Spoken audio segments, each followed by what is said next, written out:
Sisters and brothers, before I get to the heart of my small contribution for tonight, I want to open up by quoting three individuals.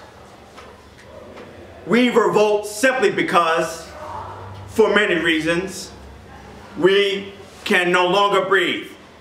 And that's from Frantz Fanon, who wrote Wretched of the Earth in the 1960s.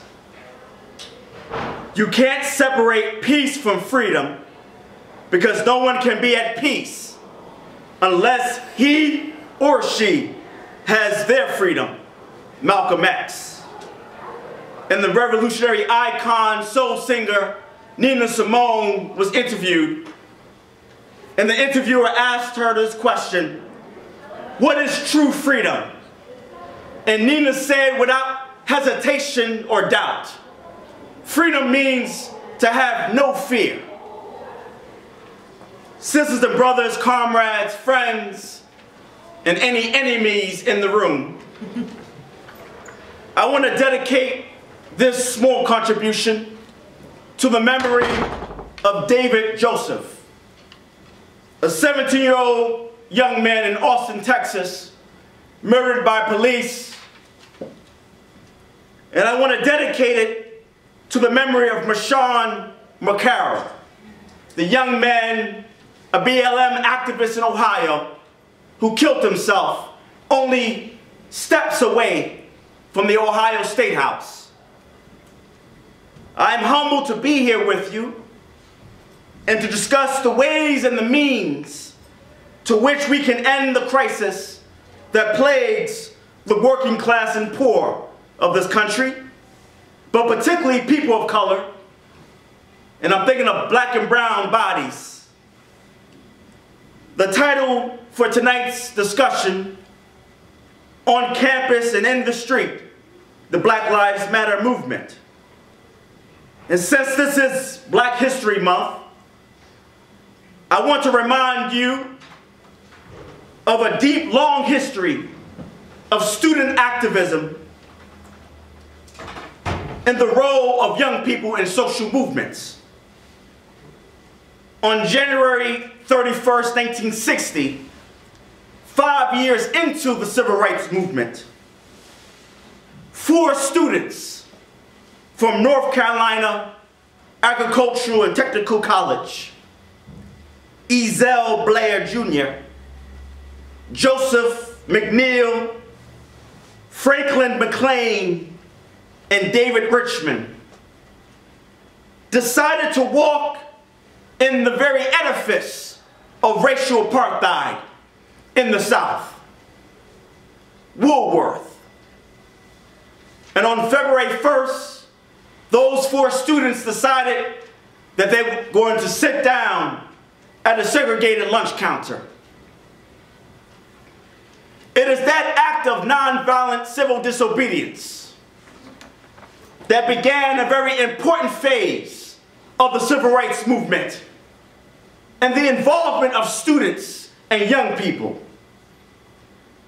There would be a conference called the Southwide Youth Leadership Conference on Nonviolence on April 15th through the 17th, Easter weekend, 1960. And at that conference, it was decided that a new organization should be born. And that organization, the Student Nonviolent Coordinating Committee, SNCC.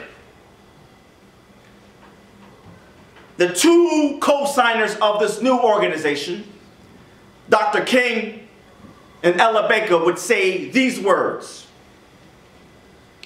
Ella first. The younger generation is challenging you and me. They're asking us to forget our laziness and doubt and fear and follow our direction to the truth, to the bitter end. And Dr. King, who was only 31 years old at this time, would state, it is also a revolt against the apathy and complacency of adults in the Negro community, against Negroes in the middle class who indulge in buying cars and homes instead of taking on the great cause that will really solve the problems against those who have become so afraid they have yielded to the system. The involvement of young people and students have played a catalyzing role in every social movement at home and abroad. For your generation, you are living through the American nightmare. I want to highlight what is the state of violence that flows from and how we can address it. How can we win and how can we put an end to this daily act of capitalist oppression, capitalist violence, racism, and law enforcement terrorism. The system of global capitalism and the American project is rooted in the daily exploitation, the forced and cheap labor, and the divide and conquer tactics of the ruling elite. Occupy called it the 1%, but to be more accurate, it's the 0.1%, a smaller minority in U.S. society. The American project is born off indentured servants. The American project was born during the Holocaust of the first peoples of this land, Native Americans. The 21 Africans brought to the United States in Jamestown, Virginia in 1619. We know of chattel slavery from 1640 to 1865. We know wage slavery of today. And that the Reconstruction period that hopefully would have provided a multiracial democracy in America died in 1877 in the Great Compromise of the Democrats and Republicans that would usher 90 years of Jim Crow racial apartheid. We know of the labor competition between the native-born worker and the immigrant worker. Throughout this history, the wealth, the power, and the profits has gone to the 0.1%. It has been the construction of race, which is not a biological construction, but in fact a political construction. The questions of religion and ethnicity, of sexuality and gender, has been used to maintain the dominance of the 0.1% and the maximum accumulation of wealth. Those who control the resources of the society control the ideas of that society. And its institutions that's constructed under capitalism. It promotes the ideas, the values, and the morals of the 0.1%. So when we think of Trayvon Martin, or Rico Boyd, or Aisha Jones, or Mike Brown, Tamir Rice, and the way they're described in the corporate media as parasites, as thugs, it gives credence to the idea that humanity does not matter. Their lives do not matter. Let's even widen the level of exploitation that we have in the world and in this society. Last month, Oxfam stated this: the wealth of the poorest half of the world, that's more than 3.6 billion people, has fallen by $1 trillion since 2010.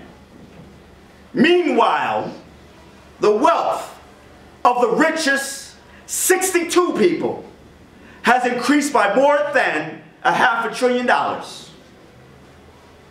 which today will be $1.76 trillion.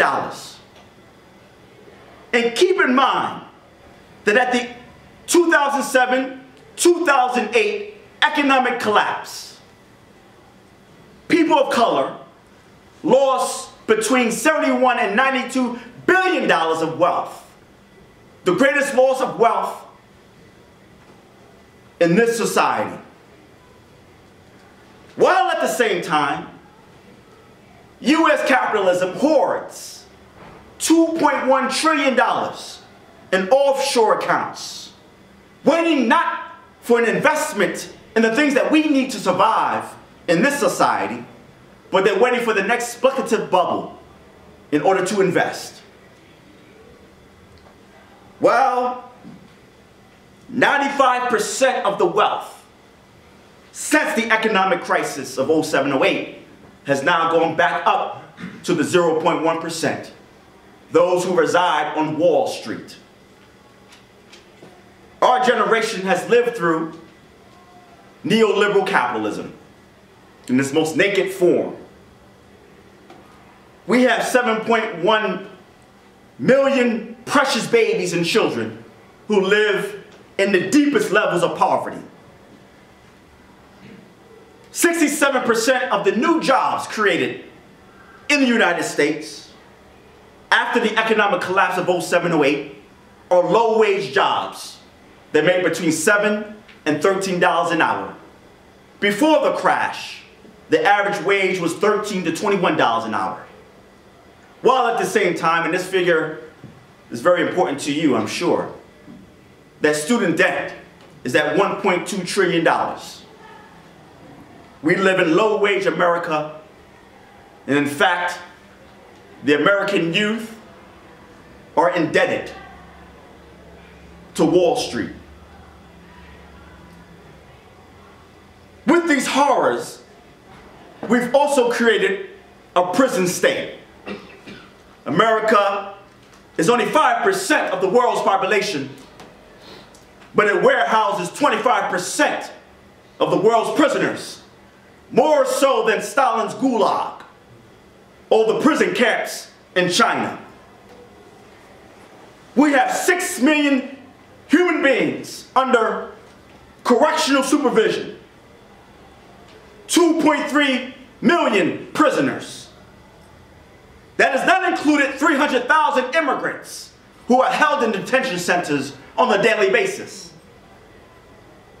While we have half of the prison population, black and brown, there are more black and brown bodies in the dungeons of American capitalism than there were in 1850 during slavery.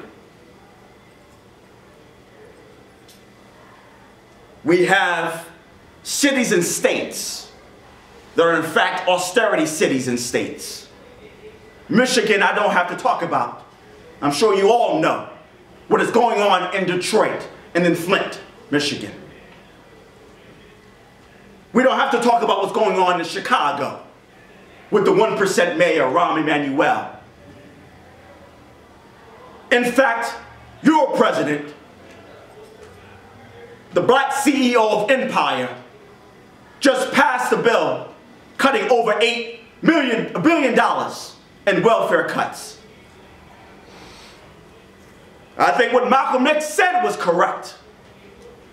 They cripple the bird's wings and then condemn it for not flying as high as they.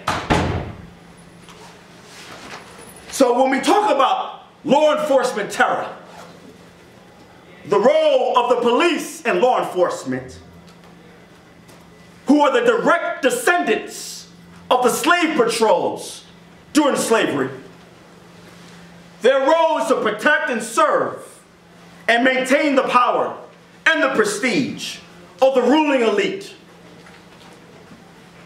I don't have to remind you that not one CEO has been arrested or indicted for their crimes on Wall Street. And I'm not talking about Bernie Madoff, because the only reason why Bernie Madoff is in jail is because he stole from them. We are, in fact, the generation of Baltimore and Ferguson. The BLM movement is a tremendous banner. But like Malcolm said again, what is done in Afghanistan, what is done in Iraq, will come back back home. In 1990, both political parties, Democrats and Republicans, signed off on a bill that would allow surplus military armaments to be used in the United States. Every suburb, every rural area, every urban center, their police force, even your esteemed campus, has armed guards roaming the campus. Their argument would be that the Worcester police are not heavily armed. But if this is a school of higher education and good students, why does the police force here have to be armed to the teeth? In fact, this fits into the law and order doctrine of U.S. capitalism and global capitalism. But something is changing. The BLM movement, this life-affirming banner that says Black Lives Matter in the face of neoliberal capitalism. This movement is in its first phase of development. From state to state, city to city, BLM has different forces involved. At its root, it is questioning the capitalist system and law enforcement. But I will be provocative tonight that the BLM, as a powerful movement, has many questions that it has to wrangle with. It has to ask itself questions. First and foremost, the question of ideas and organization. That we know that the non-governmental organizations are the dominant feature in the BLM movement. In fact, the billionaire hedge fund manager, George Soros, gave $33 million to the various organizations in Ferguson, Missouri. We know that the Democratic Party, they want a piece of the BLM activists and the BLM movement. And let me just remind you that the Democratic Party is the mortician, the grave digger, and the graveyard of all social movements. But also we haven't had victories. In fact, there's only a 3% indictment rate for police officers who kill unarmed individuals. We must build a sustaining movement that will be outside the courtroom, but in the communities doing the organizing, to put pressure on the judge and the jury and how they convict and how they go through the process of getting a conviction for the killer cops. This movement needs a wider appeal to the working class and to youth and to the poor. We need to build infrastructure of our movement. Democratic structures where we can debate and discuss. And I'll be honest with you, that I am a revolutionary socialist and a Marxist. And I don't believe in this talk of ally. I believe in solidarity. I believe what Fred Hampton said is true. You don't fight racism with more racism. You fight racism with solidarity. Because the ruling elite is fearful of a united movement of the youth of all colors and races. We need our labor organizations and civic organizations and community and families who are the victims of police violence to be the centerpiece of the movement. We need demands that resonate with people, like the $15 minimum wage demand, the fight for public education, a nationalized healthcare plan, jobs for all, and one of the crucial questions that every city is faced with, budget cuts to social and public spending. A powerful, sustaining social movement will rock the very foundations of U.S. society. And I think one of the great examples of that, if we go back to history, is Dr. King's last campaign. A permanent encampment of Washington, D.C., the Poor People's Campaign. that had welfare mothers and the youth, black and brown, white, families going to Washington and demanding a total reconstruction of American society. But if we don't do this work, there's another specter that's hovering. We see the rise of the right wing and the threats of Donald Trump. The media loves the spectacle and the absurd, but he poses a very serious threat, because in this nation we've never had a hard right party like Golden Dawn in Greece, or UKIP in Britain, or Le Pen in France. He has made the threat, if he doesn't get the nomination of the Republican Party, he will run as an independent.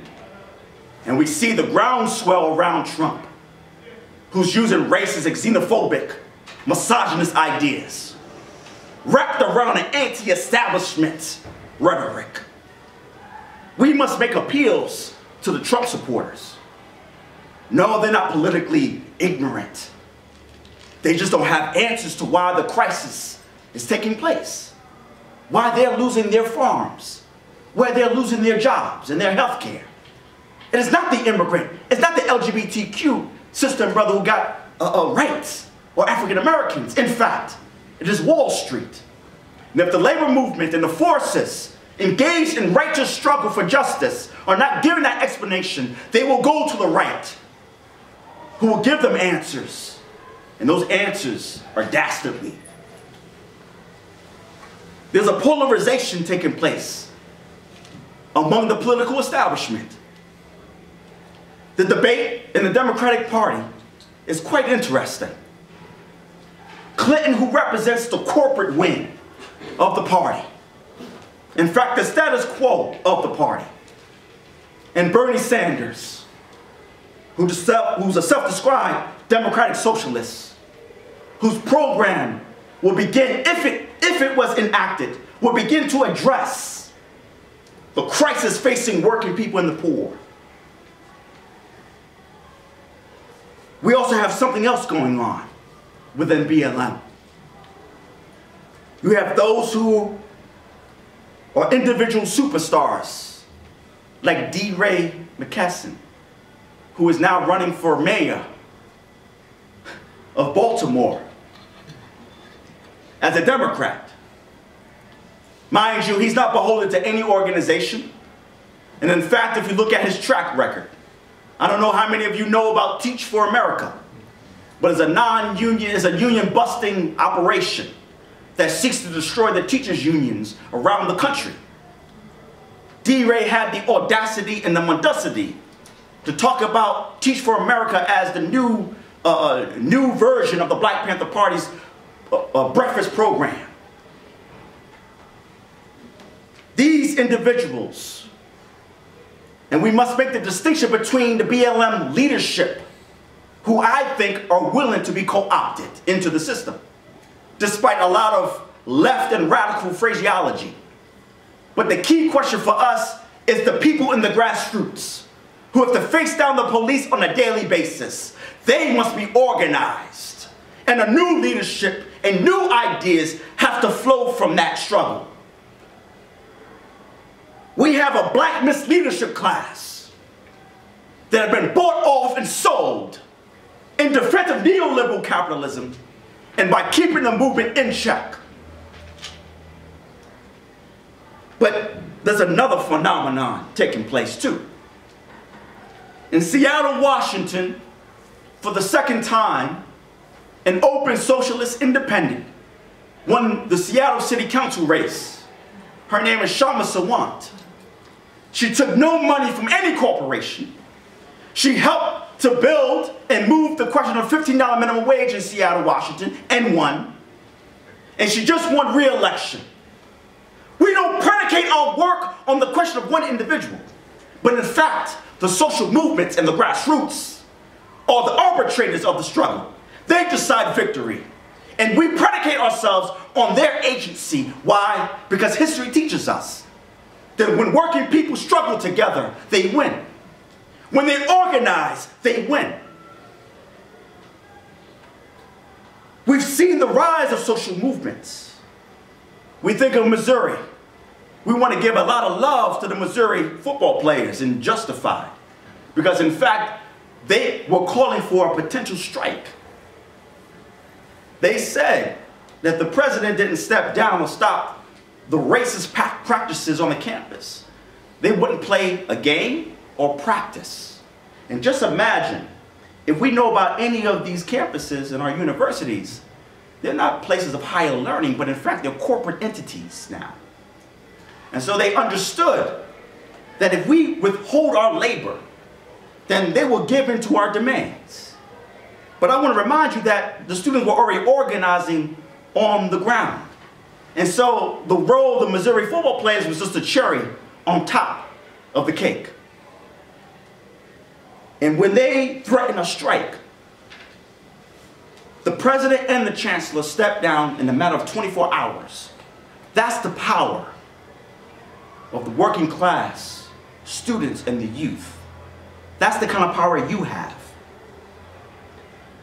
Throughout the fall, you saw over 100 campuses, new organizers, new organizations born, not just fighting on the question of racism on the campus, but fighting on the question of student debt, fighting on the question of the Fight for 15, for campus workers and students who work in the surrounding area of the campuses. You saw the struggle around tuition hikes and cuts to key programs in these universities. But also, what we did see is people organizing on one of the key questions facing our generation, and that's environmental destruction.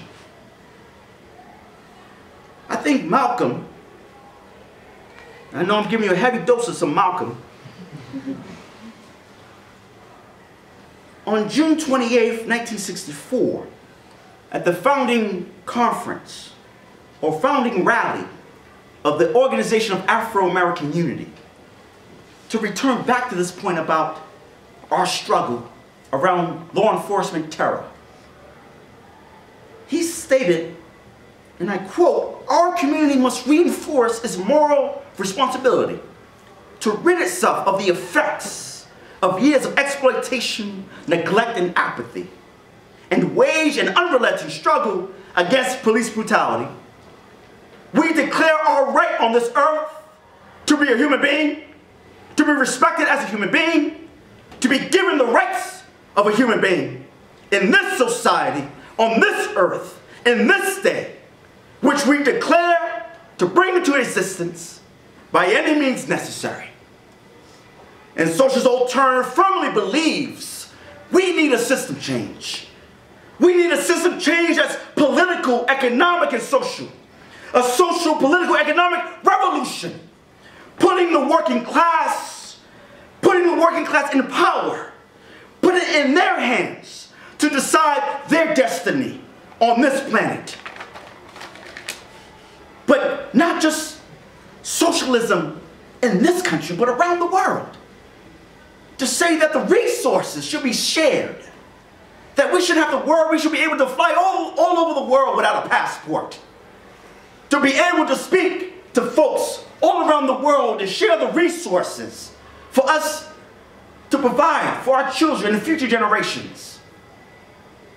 Capitalism and racism is a malignant cancer, a parasite that eats away at our minds and bodies and souls. The struggle for international democratic socialism and a true workers' democracy for the working class and poor is on the agenda. It is the only way for you and I to finally uproot the seeds and dismantle the edifice that's defining this crumbling empire, and not live in fear of poverty and inequality, not live in fear of violence against their bodies and their minds. A new child and man and woman born in hope, in liberty, and injustice. And I believe firmly that that project is a glorious project to engage in.